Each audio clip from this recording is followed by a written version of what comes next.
I think it's no coincidence that you have, this account of Peter walking out in the water to Jesus and, in the midst of it, taking his eyes off Jesus and losing his way and finding himself in the embrace of his Savior.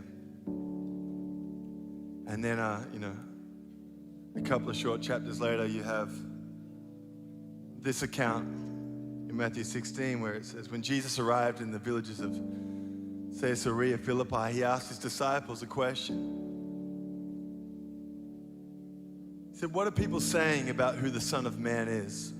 And they replied, some think he's John the Baptizer. Some say Elijah. Some say Jeremiah or one of the other prophets.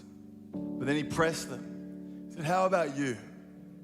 Who do you say that I am? Simon Peter said, you're the Christ, the Messiah, the Son of the living God. And Jesus came back, God bless you, Simon, son of Jonah. Because you didn't get that answer out of books or from teachers. My Father in heaven, God himself, let you in on this secret of who I really am. And now I'm going to tell you who you really are. You are Peter, a rock. This is the rock on which I will put together my church. A church so expansive with energy that not even the gates of hell will be able to keep it out. And that's not all. You'll have complete and free access to God's kingdom. Keys to open any and every door. No more barriers between heaven and earth and heaven. A yes on earth is a yes in heaven. A no on earth is a no in heaven. And I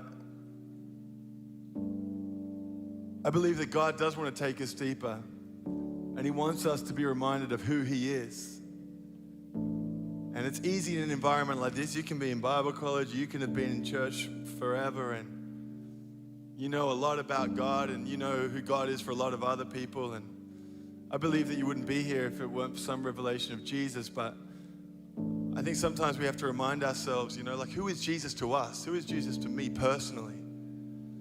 Because it's not enough to live your life riding on someone else's faith, because sooner or later, you're going to find yourself denying Christ. You're going to find yourself, like Peter was, ready to be martyred for his faith. And at that moment, it's not going to be somebody else's faith that's going to keep you. It's going to be your own revelation of Jesus.